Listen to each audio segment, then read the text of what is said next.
Hey everyone, I know the year-end consolidation process can be really tricky and complex.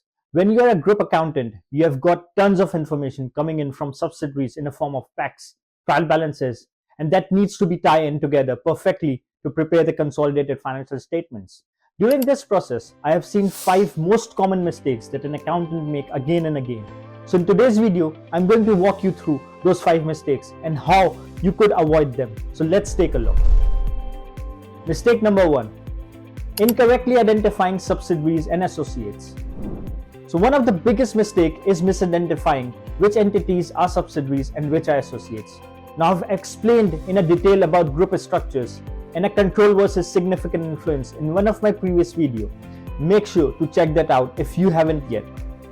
But in simple terms, just looking at the ownership percentage isn't enough. For example, if company A owns 65% of company B, it might look like a subsidiary, but you need to assess the substance of the relationship, not just the accounting number. According to the accounting standards, control exists if 3 elements are present: the right to direct the relevant activities, exposure to variable returns, and the ability to affect those returns.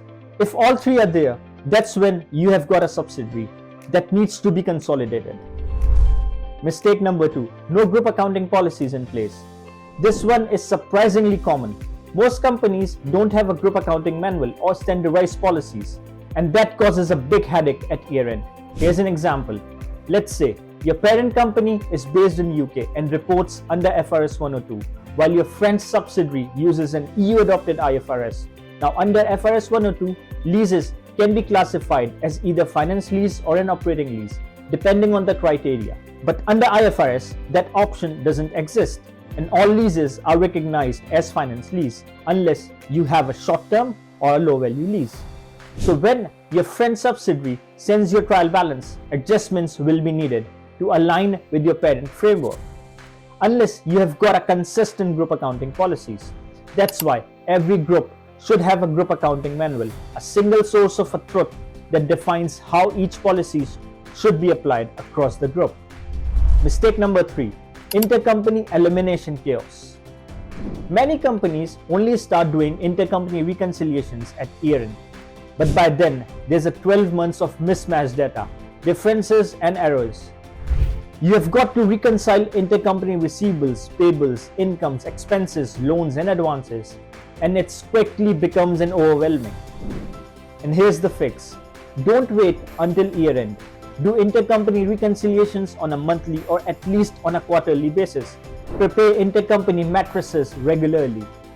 That's way by the time year end arrives, your balances already agrees and your consolidation process becomes much more smoother and way less stressful.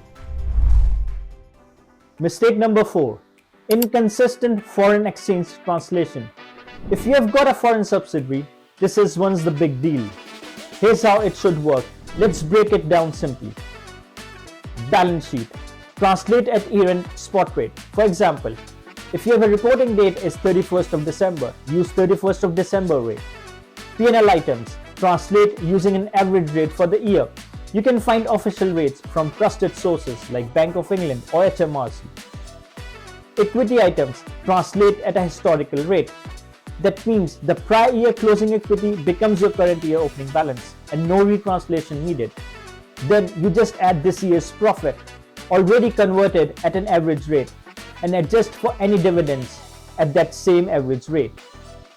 Getting this wrong leads to a major consolidation differences and foreign currency translation errors, so make sure your team is consistent with these principles.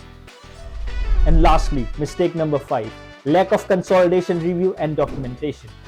Once you have done the consolidation, don't just rely on the system's output or Excel formulas. Make sure to document your adjustments, double check intercompany eliminations, review your FX translation reserves, and reconcile your consolidated equity. Having a structured consolidation review checklist saves time, reduces audit findings, and ensures confidence in your group results. If you found this helpful, please give this video a thumbs up and subscribe to the channel for more practical accounting advice. Now, I want to hear from you. Which of these mistakes is the biggest challenge in your company? Let me know in the comments below. Thanks for watching.